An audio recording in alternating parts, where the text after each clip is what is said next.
ओहो, क्या बात है मंडळी, क्या बात है. 100 किलोमीटरचा नॉनस्टॉप स्ट्रेच केला आपण. या गावच्या रस्त्यांवरून राईड करायची मजा नाही काय वेगळीच आहे. खूप छान वाटतं, खूप छान. तुम्ही थकणारच नाही. सुंदर तो रस्ता निघाला मुंबईला.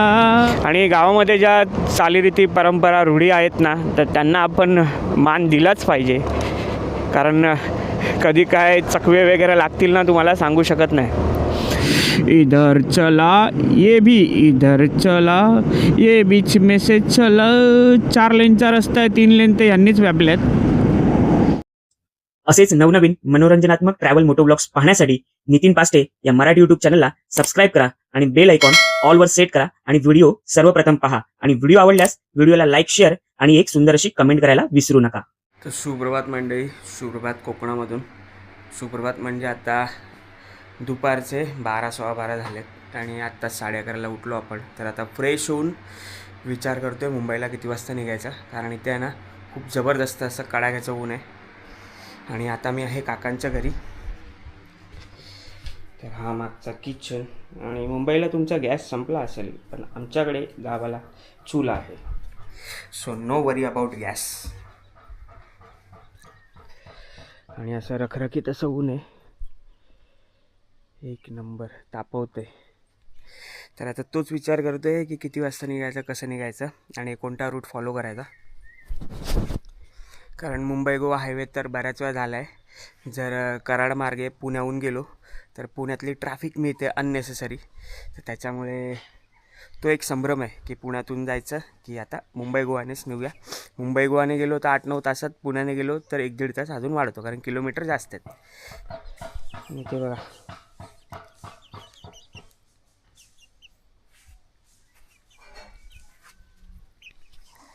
तर चला आता चहा पिऊया. आणि आदल्या व्हिडिओमध्ये तुम्ही जे बघितलं आमच्या गावचा पालखी सोहळा, तर त्याच्यानंतर नमन वगैरे होतं. तर आपल्याला तिथेच मंदिरामध्येच 3:30 वाजले, घरी येईपर्यंत 4 वाजले. त्यानंतर झोपलो.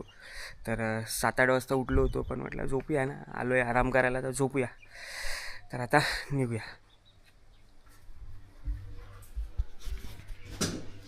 काय भाकरी आहे, वांगीची भाजी आहे, बटाटा पण घेतलेला आहे. क्या बात. काकीला माहीत आहे आपण वांगा बिंग नाही खात. तिने स्पेशल बटाट्याच्या काचऱ्या बनवलेल्या आहेत आणि भाकरी. क्या बात. तर सकाळी सकाळी भाकरी खायची जी गावी मजा आहे ना, ती वेगळीच आहे.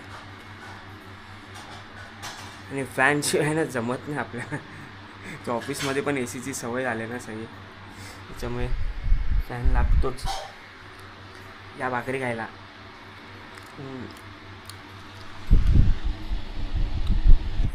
सगळं टाकून ठेवलं, आता सगळं भरायचं आहे. मम्मी वगैरे काका की सगळे गेले मुंबईला, आज सकाळीच पोचले.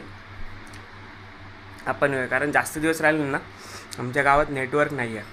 तर नेटवर्क नसल्यामुळे काहीच करता येत नाही, काहीच म्हणजे काहीच नाही.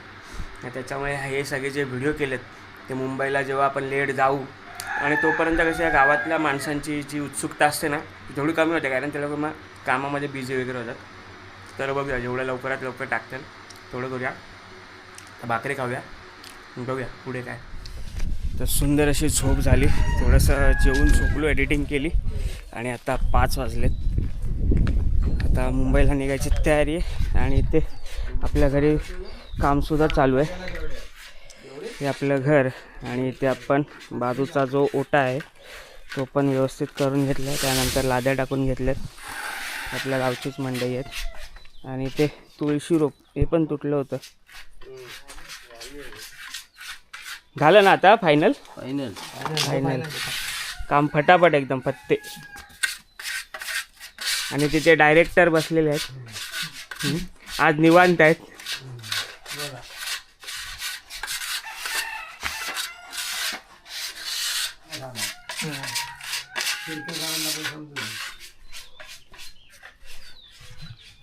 तर पावसाळ्यामध्ये ना असं इथे संपूर्ण चिखल व्हायचं आणि चालायला वगैरे व्हायचं नाही. तर त्याच्यामुळे हे सगळं आपण बाजूने बनवून घेतलेलं आहे. आणि आता आपलं काय बाकी आहे? आता इथून पाईप टाकायचा ना, हा पाईप असा इथून पाण्याचा, आणि हे थोडीशी फक्त इथे आपण जॉईंट करायचे, वाढवायचे.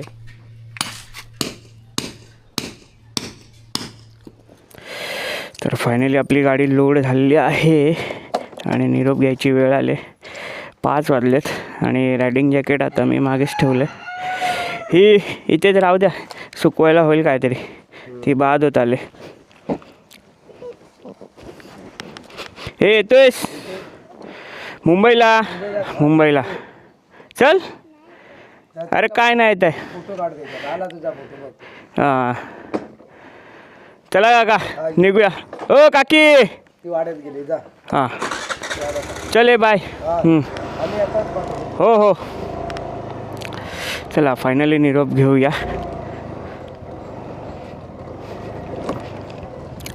चला मंडळी, चला येऊया.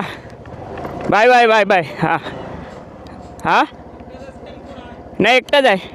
हां चला. तर आपल्या घराचं सुद्धा काम सुरू आहे. ओ काकी, काकी वाढत आहे. अरे हा पाईप टाकला आहे. वर उचला फक्त बस. हां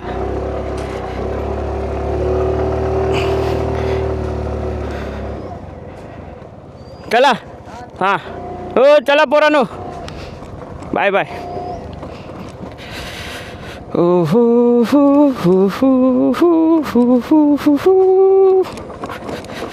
आणि रायडिंग जॅकेट मी नंतर घालणार आहे 1-1.5 तासाने, कारण ना खूप गरम झालं आहे. मला खूप असं घामाटल्यासारखं झालं आहे. थोडासा गार वारा घेऊया याच्यातून. निघूया. मावशी आहे काय?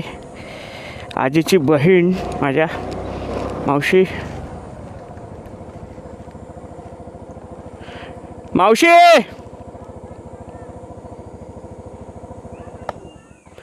हा जातो. हो हो हो तुम्ही कामं करा सांभाळून. हां चला. हां तर फायनली हा ज्या क्षणाची आपण वाट नाही बघत ना, तो क्षण येतोच.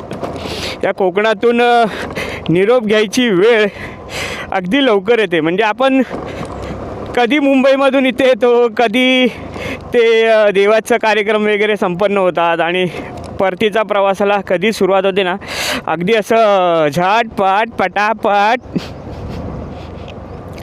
असं आहे. तर मस्त असं फक्त 2 दिवसासाठी आलो मी, रविवार सोमवार आणि आज मंगळवार. तर आज निघतो आहे घरी, कारण परत कुठे ना कुठे जायचं आहे आणि तुम्हाला छान छान असं, अरे हा कॅमेरा पडतो आहे, आणि तुम्हाला छान छान असं इथल्या तिथल्या गोष्टी दाखवायच्यात मला. तर हा आमचा गावचा सुंदर असा झालेला समोर रस्ता पाहू शकता. गेल्या वर्षी नव्हता पण यावर्षी छान केलेला आहे. आणि ही जे सह्याद्रीचं जे रूप दिसतं आहे ना ते, आणि समोरच आहे विशाळगड. कॅमेऱ्यामधून दिसणार नाही. यावर्षी मला जायचं होतं ॲटलिस्ट पावनखिंड बघण्यासाठी, पण राहिली.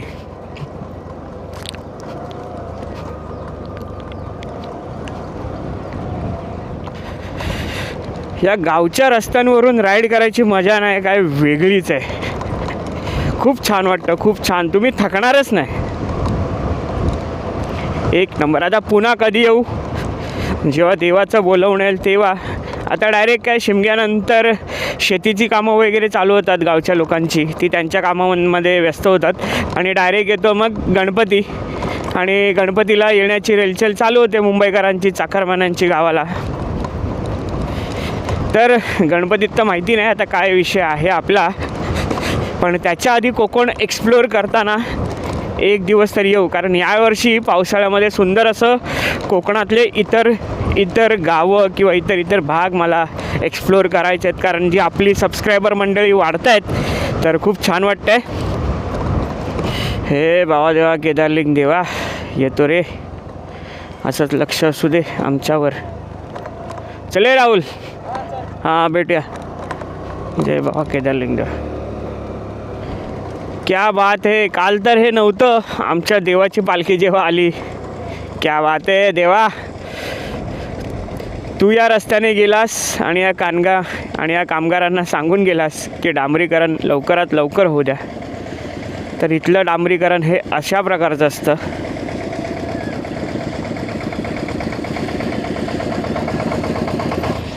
रोलर फिरवला पाहिजे याच्यावरून. हां आहे, रोलर तर आहे, पण थोडं आहे ना मला 19-20 वाटते बघून. माहिती नाही कितपर्यंत टिकेल. हे टेम्पररी डांबरीकरण आहे असं वाटतंय. आणि ते ब्रिजचं कामसुद्धा चालू आहे. तर आता इथून आपली साखरपा बाजारपेठ आहे आणि इथून तुम्ही गेलात तर कोल्हापूर हायवे. तर आता मी तुम्हाला ना शॉर्टमध्ये त्या हायवेचं काम दाखवतो, कारण सुंदर असं आंबा घाटाचं काम चालू आहे. मला काय जाता आलं नाही, तीच थोडीशी खंत आहे, कारण मला पावनखिंड बघायची होती, तुम्हालासुद्धा दाखवायची होती. मी याआधी 2 वेळा बघितले, पण म्हटलं आता वेळच नाही मिळाला तर काय करू.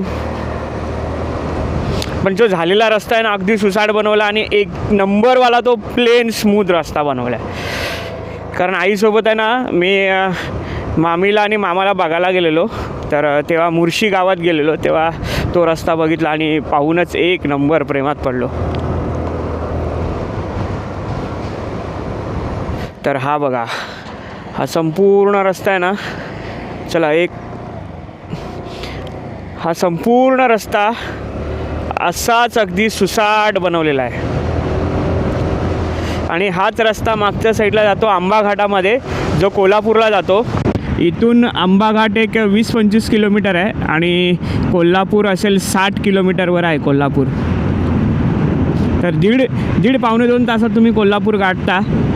आणि विशालगड आणि पावनखिंड. मला असं वाटतं जेव्हा पन्हाळ्यावरून जेव्हा श्री छत्रपती शिवाजी महाराज निघाले असतील ना, तेव्हा या आपल्या साखरप्या भूमीलासुद्धा त्यांचे पदस्पर्श झाले असणार. कारण आमच्या गावामध्ये सुद्धा आहे ना एक शिलालेख, म्हणजे काय रे मला आता ते नाव ना आठवत आहे,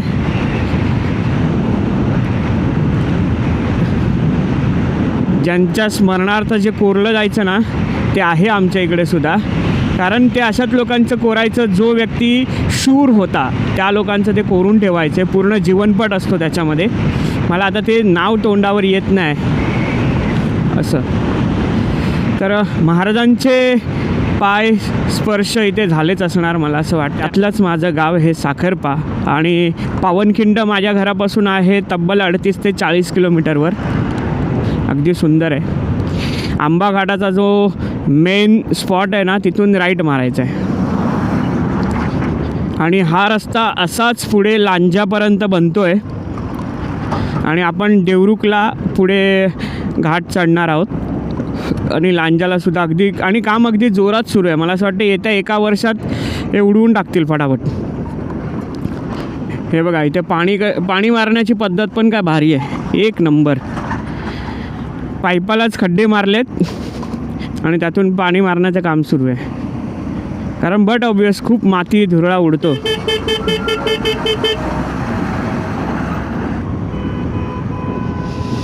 आणि हा आमचा तिटा बोलतात त्याला. तिटा म्हणजे 3 रस्ते जिथे जॉईंट होतात तो तिटा. तर हा आमचा साखरपा तिटा. आणि आता आहे ना ओळखायलाच नाहीत. आधी हे नव्हतं गेल्या वर्षी, आता हे ओळखूच नाहीत. आणि इथून सगळ्या मुंबईला जाणाऱ्या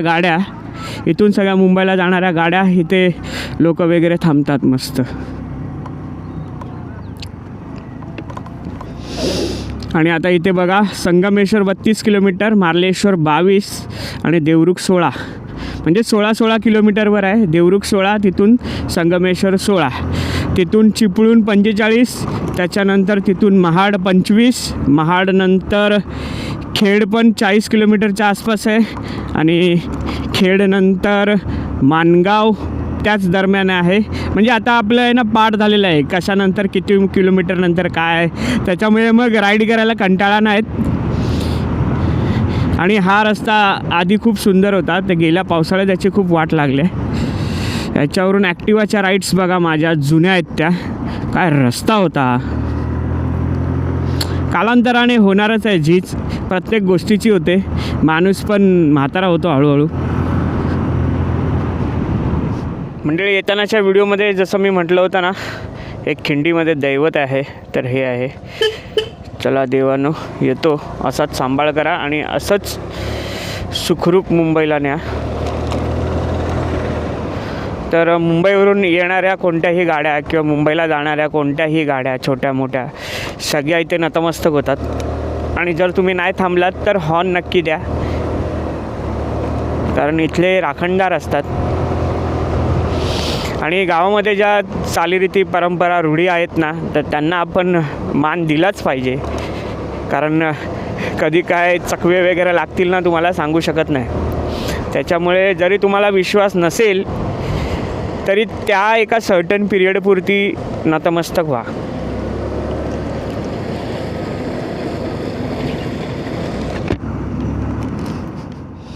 म्हणजे तुम्हाला ना एक झाड दाखवतो, अगदी स्पायडरमॅनसारखं आहे. एक नंबर भारी. पाहू शकता ते एकदम स्पायडरमॅनसारखं झाड आहे. कसं चिपकलं आहे. तर गेले 2-3 वेळा मी विचार केलेला की त्याचा फोटो घेईन, पण नाही घेता आला होता.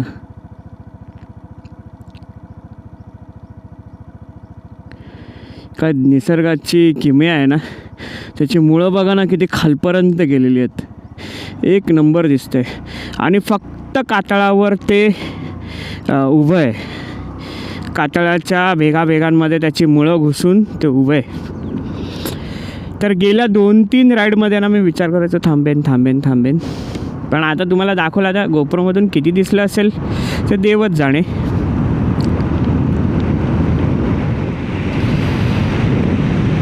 सुंदर तो रस्ता निघाला मुंबईला, सुंदर तो रस्ता. क्या बात आहे. सूर्यसुद्धा मावळलेला आहे. आणि मुंबई गोवा हायवेला 30 व्लॉगिंग करून काय सुचत नाही आहे मला, काय कोणत्या विषयावर बोलावं. कारण बरेच असे विषय तुमच्याशी मांडून झालेले आहेत. तर हे तुरळ गाव आहे. माझ्या आईचं घर इथे आहे. तुरळ, शेनवडे. आम्ही चिडवायचो शेणाचे वडे. तर गावाचं नाव शेनवडे आहे. अशी वेगवेगळ्या प्रकारची जेव्हा नावं कळतात ना, म्हणजे वाचतो आपण, तर असं वाटतं एक नाव कोणी ठेवलं असेल आणि का ठेवलं असेल. काय गावांच्या नावावरून काही लोकांची आडनावंसुद्धा आहेत. त्यामुळे विभिन्न प्रकारची माणसं आपल्यासोबत जोडलेली आहेत आणि आपण सगळे एक आहोत. फक्त एकमेकांना ओळखत नाही एवढाच प्रश्न आहे. आणि ही ओळख आपण अशा रीतीने मी तुमच्याशी वाढवतो आहे, कारण आपलं हे कुटुंब आहे ना, मला खूप मोठं करायचं आहे. चला, ज्यांनी बोलला है ना तू कुछ नहीं करके दिखाएगा, उन सबको मैं तुमको जुटा के करके दिखाऊंगा. समझ्या. कारण प्रत्येकाच्या आयुष्यात तो काळ येतो आणि तो एक निगेटिव्ह काळ मी सुद्धा अनुभवला आहे. त्यामुळे मी तेव्हापासूनच ठरवलं आहे आयुष्यात फक्त आणि फक्त आता पॉझिटिव्हिटी पाहिजे. जी निगेटिव्ह लोक आहेत ना, त्यांच्यासोबत जायचं पण नाही. माझी आई खूप सांगत असते त्याबद्दल. त्याच्यामुळे बस तुमची साथ, तुमचं प्रेम, तुमचा आशीर्वाद, तुमचा पाठिंबा आणि आपले हे व्हिडिओज आणि माझी सोलो राईड्स एन्जॉय करा. माझी सोलो राईड काय म्हणतं मंडळी. चाललो आता कोकणात मुंबईला. बऱ्याच जणांनी मला मेसेजेस केले आहेत की दादा तू जे बोलतो त्याचा आवाज क्लिअर कसा येतो. तर मी आता माईक तुम्हाला काढून दाखवतो. कुठलाच यूट्यूबर तुम्हाला दाखवलं नसेल. 1 मिनटं. 3, 2, 1. तर मंडळी, आता आवाज येतो का माहीत नाही. हा माझा DJIचा माईक. त्याची किंमत एका माईकची आहे 8 ते 10 हजार रुपये. कळलं का. हा DJIचा मिनी माईक आहे आणि असे 2 आहेत. आधी एक माझ्याकडे 700-800 रुपयाला होता, त्याच्यावर आपण वर्ष 2 वर्ष व्लॉगिंग केली, हे ह्या त्या काय काय केलं, आणि गोप्रोसाठी आपला तो माईक ॲडॅप्टर. आणि आता मी जो हा सुंदर नजारा तुम्हाला ज्या कॅमेऱ्यामधून दिसतोय ना, त्या कॅमेऱ्याचं नाव आहे DJI Action 5 Pro. DJI Action 5 Pro. जर तुम्ही बिगिनर असाल तर DJI 4 Proने सुद्धा सुरुवात करू शकता, आणि आता 6 Pro आलेला आहे. तर ठीक आहे, आपण आत्ताच घेतलेला आहे, 6 महिने झालेत. मस्त असं युटिलाइज करू, मस्त मस्त फिरू, मस्त मस्त व्लॉग एन्जॉय करा तुम्ही. आणि घ्याल तेव्हा क्रिएटर कॉम्बो घ्या. क्रिएटर कॉम्बोमध्ये 3 बॅटरी प्लस चार्जर प्लस त्याची सेफ्टी केस येते, आणि काय येतं सेफ्टी केस येते, चार्जर, हां, आणि एक मस्त अशी सेल्फी स्टिक येते. खूप उपयुक्त आहे. 3-3.5 फुटाची सेल्फी स्टिक आहे. तो क्रिएटर कॉम्बो आहे. आणि गोप्रोवाले आहेत ना, त्यांना अक्कल नाही आहे, काहीच नाही करत ते लोक. त्यांच्या बॅटऱ्या फटाफट अशा फुगत जातात. माझ्याकडे गोप्रो हिरो 8 होता, 8 ब्लॅक. त्याच्यावर इतकं सुंदर क्लिअरिटी यायची ना, पण कालांतराने त्याला मी खूप घासलं, बिचारा स्वर्गवासी झाला. आणि गोप्रो हिरो 9 आणि 10 खूप हँग होतात. आणि 12-13 आता बरेच जण क्रिएटर 12-13 वापरतात.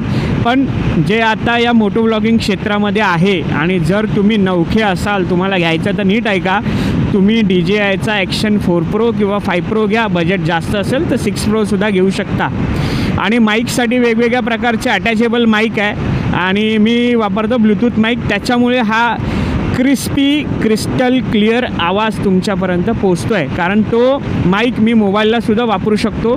त्याच अनुषंगाने मी ती इन्व्हेस्टमेंट केली आहे. मी नाही, म्हणजे मला तुमच्या वहिनीने गिफ्ट दिलेला आहे तो माईक. आणि जेव्हा घेतला तेव्हा 16,500 रुपये होता, आणि आता लगभग त्या माईकची किंमत झालेली आहे 20,000 रुपये ते 21,000 रुपये. तर समजू शकता हा आपला मोटो व्लॉगिंग सेटअप किती हजारांचा झाला आहे.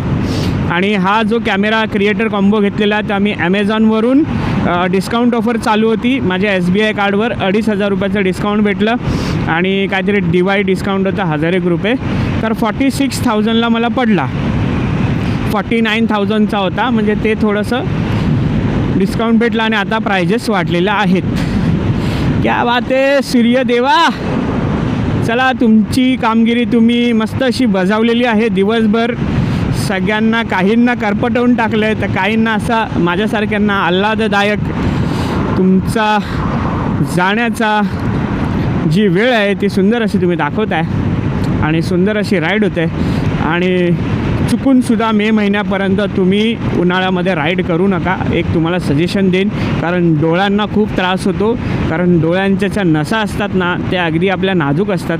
ठीक आहे, काही कालापर्यंत ठीक आहे, करू शकतो, स्ट्रेच करू शकतो, परंतु जास्तसुद्धा नाही की ज्याच्यामुळे आपल्या असे पुढे येणारे दृश्य बघायला आपल्याला त्रास होईल. तर कळलं. त्याच्यामुळे जास्तसुद्धा शरीराला स्ट्रेच नाही करायचं. काही काही लोक एवढ्या तासात एवढी राईड, एवढ्या तासात एवढी राईड, तसं नाही पाहिजे. राईड एन्जॉय करा ना तुम्ही. त्या राईडमध्ये तुम्ही तुमच्या व्ह्युअर्सना काय दिलं आहे, लोक का तुमचा व्हिडिओ बघावा, बरोबर आहे ना. तुम्ही माझे व्हिडिओ बघता तर का बघता, तुम्हाला आवडतं ते का आवडतं ते तर तुम्हालाच माहिती.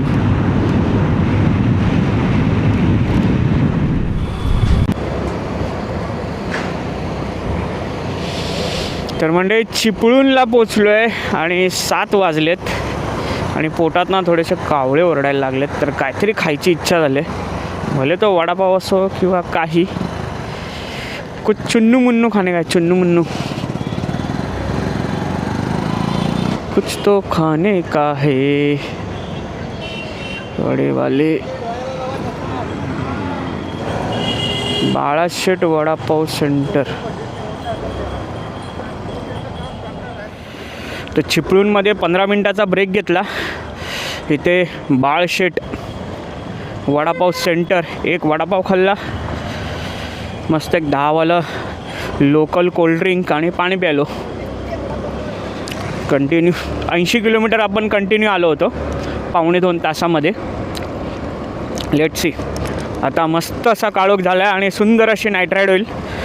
मी एक्सपेक्टेड टाईम 1 ते 1:30 वाजेच्या दरम्यान असं ठरवलं आहे. जर त्याच्यात भूक लागली तर एक 9 9:30च्या नंतर आपण बघूया कुठेतरी हलका फुलकं खायचं.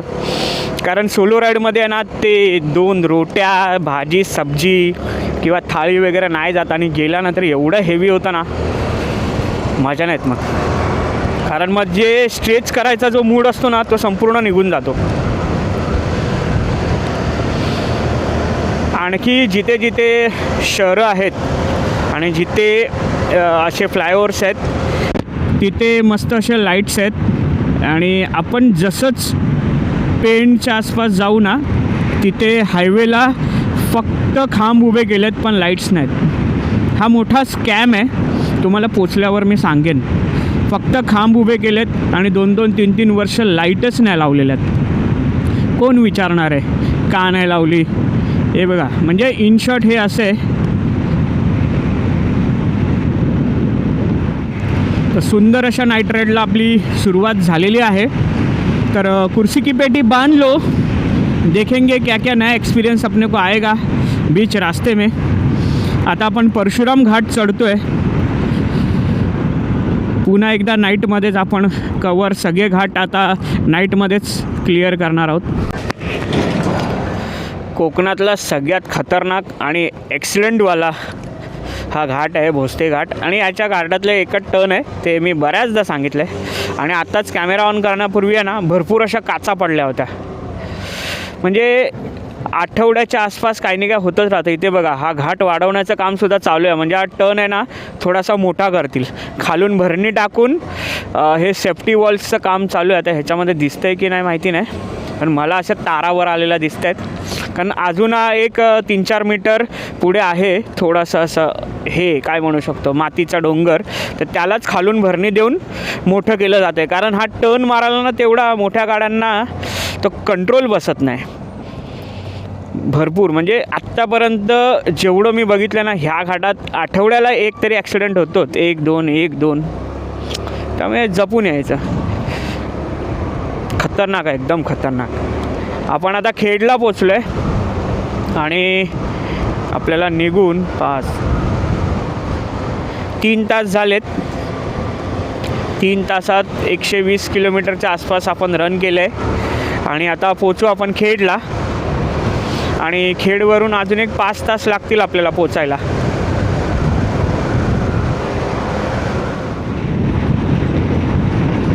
पुन्हा एकदा कशेडी बोगदा. महिन्याभरात आपण 3ऱ्यांदा कशेडी बोगद्यातून एंटर करतोय. क्या बात. Rustam you are very lucky यार. झटपट पटापट कशेडी बोगदा संपला. तर आता हा कंटिन्यूच कशेडी घाट आहे. स्वामींचं मंदिर वर. चला स्वामी येतो पुन्हा एकदा. असाच आशीर्वाद असू द्या माझ्या मागे आणि माझ्या व्ह्युअर्सच्या मागे. ये बात. आणि राईडला अफलातून मजा येते, अफलातून.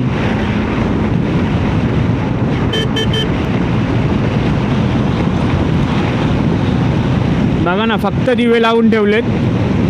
लाईट कोण लावणार रे? लाईट लाव, बटन दाब. ये रे अशा करतो. लाईट कुणी लावायची? आणि मग आम्ही फॉगलाईट लावल्यावर आम्हाला तुम्ही फाईन मारणार. त्या हेडलाईटच्या खालीच पाहिजेत ना हेच पाहिजे तसंच पाहिजे. आता ही बंद केल्यावर आम्हाला काय खड्डे टांग घंटा दिसणार आहे आम्हाला? कशी गाडी चालवणार आपण? म्हणजे जो हवा तो स्पीड तुम्ही मेंटेनच नाही करू शकत ना. समोर काय कुत्रं मेलेलं आलं, कुठे कुठे काय गाई ढुरं पडलेली असतात, मेलेली असतात. कशी दिसणार ती? अचानक आलेले खड्डे ते तर तुम्ही विझवत नाही वेळेवर. त्याच्यासाठी आम्हीच व्हिडिओ करून टाकायचे, मग तुम्ही विझवणार. असं आहे ते. आणि एवढं आम्ही करूनसुद्धा तुम्ही आम्हालाच फाईन मारायचा. वाह रे बेटा वाह. चलो कोई नहीं, अपन अपना रास्ता काटेंगे. क्या बात है मंडळी, क्या बात है. 100 किलोमीटरचा नॉनस्टॉप स्ट्रेच केला आपण चिपळूणला वडापाव खाल्ला तेव्हा 7:16 झालेली आणि आता 8:46 झालेली आहेत. त्याच्यामुळे मोजा 1.5 तासांमध्ये आपण 100 किलोमीटरचा स्टेज केलेला आहे. कंटिन्युअस 85, 86, 90च्या आसपास आपण मस्त क्रूज करतो आहे. आणि रस्त्याला ऑफ डे असल्यामुळे जास्त गाड्या नाही आहेत आणि मी उलटा प्रवास करतो, म्हणजे कोकणातून मुंबईकडे, त्याच्यामुळे जास्त गाड्या नाहीच आहेत. काय राईड झाली यार, सुंदर, सुपर्ब सुपर्ब. 1.5 तासात 100 किलोमीटर, 1.5 तासात 100 किलोमीटर. आणि अजून असं हलकंसं ते भोचा चुरचुरतो आहे, पण तेवढा मॅनेजेबल आहे. कारण कसं आहे, ती झोप लागण्याची वेळ आहे ना, त्याच्यापर्यंत मला घरी पोचायचं आहे. तर टार्गेट आपला 1 वाजेपर्यंत पोचण्याचा आहे. त्याच्या आधीसुद्धा आपण पोचू शकतो जर असंच नॉनस्टॉप आपण चालवत राहिलो तर. तर आता आपण थोड्या वेळात माणगावला पोचू आणि माणगावनंतर हार्डली 3, सव्वा 3, 3.5 तासाचा स्ट्रेच आहे आपला पुढचा. क्या बात आहे, क्या बात आहे. मस्त. आजची म्हणजे संध्याकाळ टू आता नाईट राईडमध्ये आपली जी होते जाम भारी झाली. आणि याच्यानंतर थोडा व्हायब्रेशनवाला रस्ता आहे आणि डायव्हर्जन आहेत, त्याच्यामुळे स्पीड आपली कमीच होणार आहे. आत्तापर्यंत तरी कंटिन्यू आलो आपण. माणगावनंतर डायव्हर्जन खेळत आपल्याला आणि हे मध्ये असे उडवणारे पॅचेस येणार आपल्याला. पण क्या बात आहे. 40 किलोमीटर होते तेव्हा, आता 142 झालेत. सही आहे, सही आहे भाई.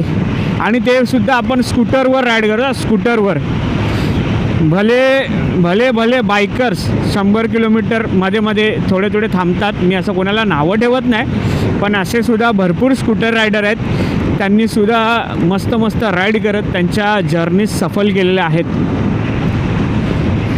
क्या बात आहे. ओव्हरटेक बघा, बाहेरच्या लाईनमधून चालवतो आहे. ओव्हरटेक करताना तुम्ही जा त्या लाईनमध्ये, पण नंतर आपल्या लाईनमध्ये परत एंटर करा. आता आपण नाही करू शकत, तर बी कंट्रोल. ठीक आहे, जरा स्टडी करायची समोरच्याची पण स्पीड. जर आपला तेवढा गाडीचा टॉर्क नसेल ना, तर गाडी घुसवायचीच नाही. कारण काही गाड्या झप करून निघून जातात. पण आपल्याला माहिती आहे आपल्या गाडीचं स्पीड लिमिट किती आहे, त्यानुसारच खेचायची. आता आपण खेचू शकतो. तेवढंच आपल्याला जज होतं. तर ओव्हरटेकिंग करताना आपल्याला घाई नाही करायची. डोकं शांत. नाही जायला मिळालं नो वरी, थोडीशी माघार घ्यायची. माघार घ्यायला ओव्हरटेकिंगमध्ये शिकायचं. बाकी लाईफमध्ये तुम्ही माघार घ्या नका घेऊ, ओव्हरटेकिंगमध्ये नक्की माघार घ्या.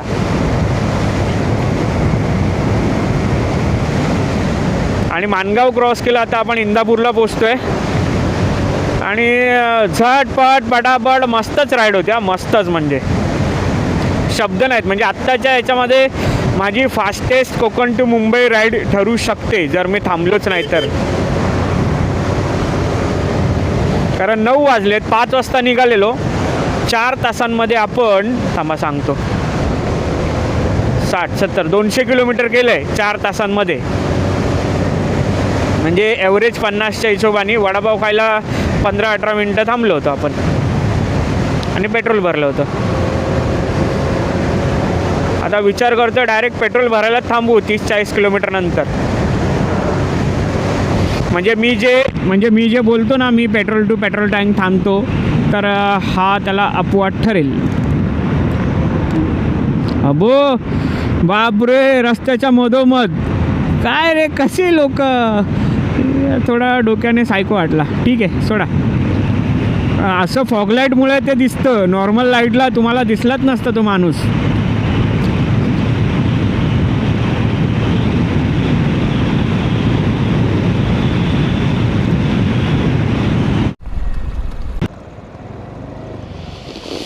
तर second petrol break, petrol to petrol tank, nonstop ride आपली झाले.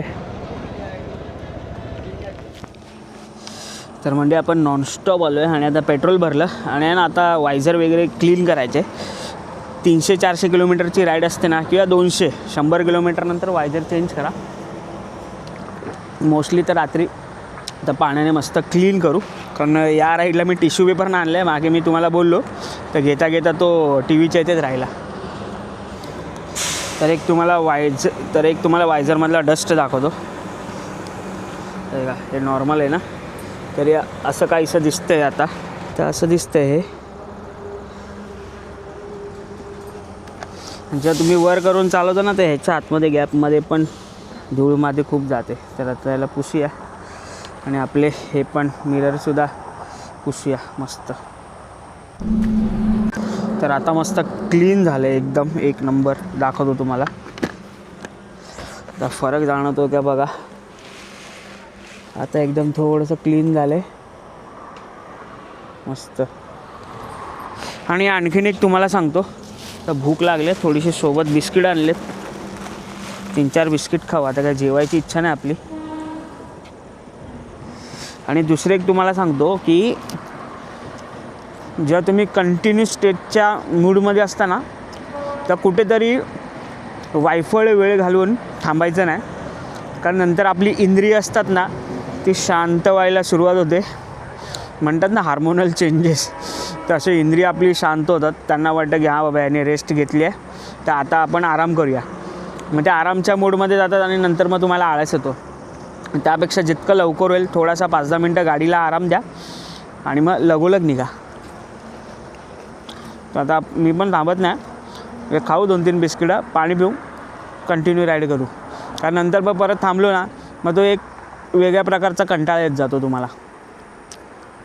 तर पेट्रोल टँक फुल आहे, तर 170-180 किलोमीटर बघायला नको. पेट्रोल टू पेट्रोल टँक आपण स्ट्रेच केली, मस्त मजा आली. आणि आता पळसपेपर्यंत ओबडधोबडच असणार आहे सगळं. जे मी मंडळी तुम्हाला सुरुवातीला बोललो होतो ना की लाईट पोलचा स्कॅम, तर हे बघा, इथे पूर्ण फ्लायओव्हरला लाईट पोल लावलेत आणि मला असं वाटतं 2-3 वर्षापासून लावलेत, पण याला लाईटच नाही. हा पण एक प्रकारचा स्कॅम आहे, तुम्हाला माहिती आहे, भ्रष्टाचार. काय बोलणार.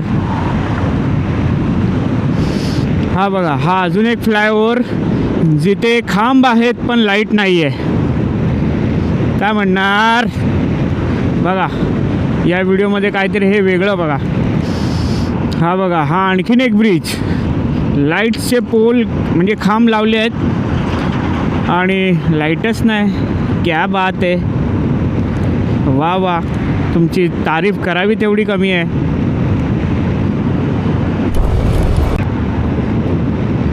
आणखीन एक ब्रिज बघा, मला असं वाटते हा 6वा ब्रिज असावा की ज्याच्यावर पोल लावलेत पण लाईट नाही आहे.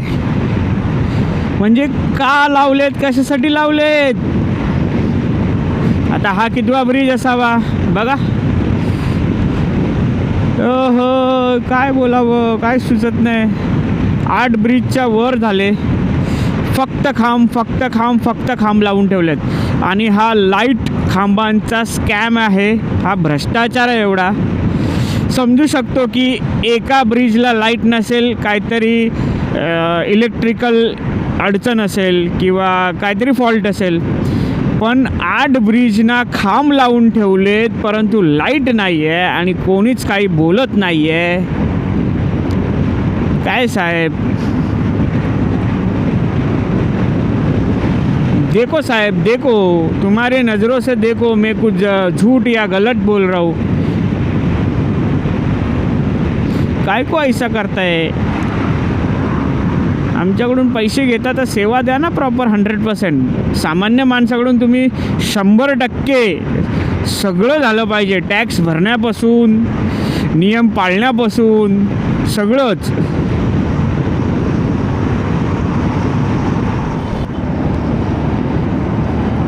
हे बघा, आता या ब्रिजला लाईट आहे आणि किती सुंदर वाटतं आणि तुम्ही सेफली गाडी चालवू शकता. आणि अशी लोक गाड्या रेमटवू सुद्धा शकतात, त्यांचा विषयच वेगळा आहे. पण आमच्यासारखे व्यवस्थित तरी खड्डे वगैरे किंवा अजून काय असेल मध्ये अडचण तर बघून चालवू शकतो ना आपण. लाईट न लावून काय भलं होणार आहे का तुमचं. आमचं तर नाहीच होणार.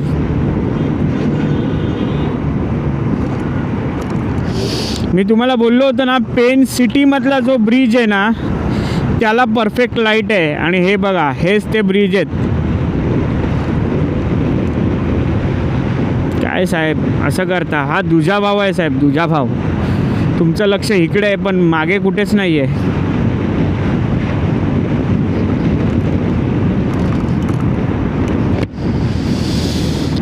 तर मंडळी अगदी नॉनस्टॉप आलोय, अगदी नॉनस्टॉप. 10:30 वाजलेत. आणि आपण पोचले पळसपे फाट्याला. तर आता पळसपे फाटा पोचलोय आणि इथून डॉट 60 किलोमीटर आहे, डॉट 60 किलोमीटर. आणि शेवटचे जे 40-50 किलोमीटर असतं ना ते कंटाळवाणं होतं, कंटाळवाणं. आता थोडंसं बॅकच्या इथे सुद्धा असं पकडल्यासारखं झालं आहे, कारण आपण ब्रेक कमी घेतलेत. आणि आता थोडंसं पोटामध्ये डराव व्हायला लागलं आहे, भुका लागायला लागल्या आहेत. तर आता काय थांबत नसतो आपण, पुढे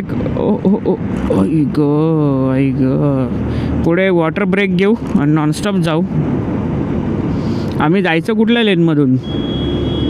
और इधर चला, ये भी इधर चला, ये बीच में से चला.